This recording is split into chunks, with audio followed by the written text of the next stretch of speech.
शांत दिसणाऱ्या घराच्या भिंतीमागे कधीकधी असे गुन्हे घडतात जे श्वास थांबवून टाकतात आणि जे खरं असतं ते उघड होईपर्यंत सगळं संपलेलं असतं. ही घटना आहे एका अशा महिलेची जिने वासनाच्या आंधळ्या दुनियेत आपल्या घराचंच भान हरवलं. दुपारची वेळ होती. मीनाबाई मुद्दामून रडता रडता घराच्या बाहेर आली. तिच्या डोळ्यात अश्रूंची धार होती. चेहऱ्यावर एक वेदनेचा मुखवटा होता. पण ही वेदना खरी नव्हती, ती एक योजना होती. बाहेर येऊन तिने अख्खी गल्ली गोळा केली आणि मोठमोठ्याने सासूबाईबद्दल बोलू लागली. मी किती सहन करू, देवानेच का मला असं नशीब दिलं. हे सगळं तिने मुद्दामच केलं जेणेकरून तिच्यावर कोणी संशय घेणार नाही की आत घरात काही गोंधळ आहे. घरात सासू गाढ झोपेत होत्या. दुपारची वेळ असल्याने गल्लीत लोकही घराबाहेर पडत नव्हते. ही संधी मीनाबाईने लपून ठेवलेली होती. तिचा प्रियकर सकाळपासून आसपासच कुठेतरी होता आणि अखेर मीनाबाईने त्याला घरात शिरायला खून दिली. तिने त्याला दबक्या पावलांनी घरात घेतलं. सासूबाईला कळू नये म्हणून तिने त्याला थेट किचनमध्ये नेलं. किचनच्या दरवाजाला आतून अडसर लावला आणि तिथेच दोघं एकमेकात गुंतले. तिने मोजमज्जा सुरुवात केली. किती वेळ, किती सावधपणे, कोणती पावले कुठे टाकायची. पण पुढे जे घडलं ते नक्कीच मन हेलावून टाकणारं आणि संतापजनक होतं. कारण त्यांच्या या चोरीच्या भीतीला एका तिसऱ्याच डोळ्यांनी पाहिलं होतं आणि त्याने पुढे जे केलं त्याने संपूर्ण गाव हादरलं. घटना भवानीनगर श्रीराम चौक भागातून समोर आलेली आहे. मधुबाई कराळे वय 66 या वृद्ध आजीचा दिनांक 18 जानेवारी रोजी अचानक मृत्यू झाला. विशेष बाब म्हणजे त्या कोणत्याही आजाराने त्रस्त नव्हत्या. त्यांना कोणताही संसर्गही नव्हता. त्या अगदी ठणठणीत होत्या. म्हणूनच त्यांचा मृत्यू सगळ्यांना धक्का देणारा होता. सर्व गावकऱ्यांना वाटत होते की कदाचित झोपेतच हृदयविकाराचा झटका आला असावा आणि त्यामुळेच त्या श्वास घेता घेता अनंतात विलीन झाल्या असाव्यात. पण वास्तव वेगळंच होतं. या मृत्यूचं मागचं खरं कारण जेव्हा समोर आलं तेव्हा संपूर्ण परिसर हादरला. जे ऐकून तरी अंगावर काटा येतो. मन सुन्न होतं. हे मरण नैसर्गिक नव्हतंच. या मृत्यूमागे काळं गूढ होतं. एक पापाचं सावट होतं आणि एक अंधारलेली कहाणी. संपूर्ण बातमी अशी की शीतल कराळे वय 30 ही मयत मधुबाई कराळे यांची सून होती.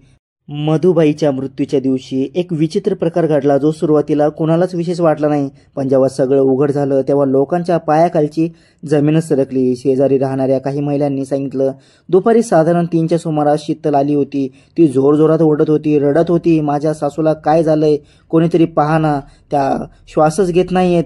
लोक धावत पळत घरात आले आणि मधुबाई मृत अवस्थेत आढळून आल्या. कोणालाच काही समजेनासं झालं कारण सकाळी त्या अगदी ठणठणीत होत्या.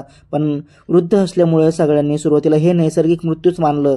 वय झालं होतं, अचानक गेल्या, अशा चर्चा सुरू झाल्या. मात्र खरं भयानक सत्य हळूहळू समोर येऊ लागलं. मधुबाईच्या मृत्यूमागे एक भयंकर कट रचला गेला होता. एक नियोजनबद्ध, थंड डोक्याने आखलेली योजना जी त्यांना संपवण्यासाठी बनवली गेली होती. आणि ते कोण करत होते, कोणाच्या हातात होती ती छुपी तलवार हे जाणून घेणं फारच आवश्यक होतं. दरम्यान मधुबाईच्या अंतिम संस्काराची पूर्ण तयारी सुरू झाली होती. सगळं घर शोकात बुडालं होतं. पण त्या शोकामागे लपलेली एक काळी सावली अजून कोणीच ओळखली नव्हती. माहितीला आलेल्या लोकांना शेवटचं दाखवायचं होतं. पण महत्त्वाची बाब अशी की प्रत्येक चित्रपटात एक तरी असा सीन येतो ज्याला आपण टर्निंग पॉईंट म्हणतो. याच मुख्य पॉईंटमुळे मधुबाई यांच्या मृत्यूचं रहस्य उलगडलं आणि मयत मधुबाई यांना न्याय मिळाला. त्यांच्या मोठ्या मुलाची मुलगी म्हणजेच त्यांची नात प्राची असं या तरुणीचं नाव आहे. ही आजीला एकदा शेवटचं बघण्यासाठी आली. MBBS MD होण्यासाठी प्राची ही शिक्षण घेत आहे. प्राचीने जेव्हा मयत मधुबाईच्या गळ्यावरती पाहिलं तिला लक्षात आलं की आजीच्या गळ्यावरती काहीतरी संशयास्पद खुणा आहेत. तिने जेव्हा लक्षपूर्वक आजीच्या गळ्याभोवती पाहिलं तरुणीला धक्काच बसला. जणू तिची पायाखालची जमीनच सरकली. कारण गळ्यावरती जे ओळखण होतं ते दोरीचे आहेत असं तिला जाणवलं. आणि प्राचीनं एकच आक्रोश केला, म्हणाली, आजीचा मृत्यू नाही तर हत्या झालेली आहे. दोरीने गळा आवळून त्यांची हत्या करण्यात आली आहे. हे ऐकून मैतीत उपस्थित सर्व लोकांमध्ये प्रचंड गोंधळ उडाला.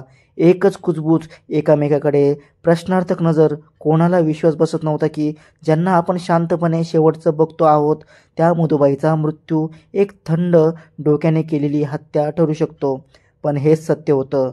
मधुबाईचा दुसरा मुलगा संजय कराळे जो की शीतलचा नवरा, त्याला आपल्या बायकोबद्दल अगोदरपासूनच संशय होता. काही वागणूक, काही शब्द, काही रात्रीच्या हालचाली, त्याला सगळं खटकत होतं. प्राचीच्या त्या थेट विधानानं ही हत्या आहे संजय हादरून गेला. पण त्याचबरोबर त्याला आपले संशय खरे वाटू लागले. त्यानेच पुढाकार घेतला. या प्रकरणात जर काही तथ्य असेल तर त्याची सखोल चौकशी झालीच पाहिजे. सर्वच लोकांनी संजयच्या या विचारांना पाठिंबा दिला. डॉक्टरांना दाखवून मयत मधुबाईची तपासणी करावी. जर खरंच काही आढळलं तर पुढचा निर्णय योग्य वेळी घेऊ. त्यानंतर मधुबाईचा मृतदेह शिवाजी रुग्णालयात नेण्यात आला. तेथील अनुभवी डॉक्टरांनी जबाबदारीने तपासणी केली आणि सत्य स्पष्ट झालं. हो, डॉक्टर म्हणाले की ही मृत्यू नव्हे, ही निर्घृण हत्या आहे. मधुबाईच्या गळ्यावर स्पष्टपणे दोरीने गळा आवळल्याचे ठसे आहेत. त्यांचा श्वास गुदमरून गेलेला आहे.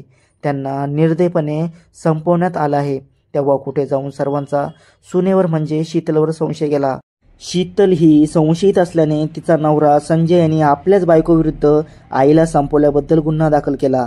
पोलिसांनी आरोपी शीतलकडून सविस्तरपणे सत्य उलगडून घेतलं.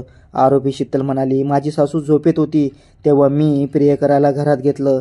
आवाज नको यायला यासाठी मी त्याला घरच्या किचनमध्ये घेऊन गेले. तिथेच आमचा संबंध चालू होता. माझी सासू त्यावेळी अचानकपणे झोपेतून उठली. ती कदाचित पाणी पिण्यासाठी जाणार होती. तिची नजर आमच्यावर पडली. मी सासूला पाहिलं नव्हतं. जेव्हा आमच्यात भेट पूर्ण झाली आम्ही बाहेर निघालो. माझा प्रियकर हा गल्लीतून बाहेर गेला. तितक्यात सासू माझ्या समोर येऊन उभी राहिली आणि खूपच वाद घालण्यास सुरुवात केली. मला समजलं तिने आम्हाला तशा अवस्थेत पाहिलं. ती म्हणत होती, याबद्दल मी तुझ्या नवऱ्याला सांगते. माझ्या मुलाच्या पाठीमागे असे धंदे करतेस, माझ्या मुलाच्या पाठीवर सुरा कोसवण्याचं काम करतेस. सासूच्या अशा शब्दाने मी घाबरले. सासूला शांत करण्यासाठी मी खूप प्रयत्न केला पण ती ऐकायला तयार नव्हती. मला वाटलं जर तिने खरंच नवऱ्याला याबद्दल सांगितलं तर माझं आयुष्य उद्ध्वस्त होईल. काहीतरी करावं लागेल. मी वेळ काढून 10 मिनिटांनी परत माझ्या प्रियकराला फोन केला. त्याला याबद्दल सांगितलं. निलेश माने असं या तरुणाचं नाव आहे.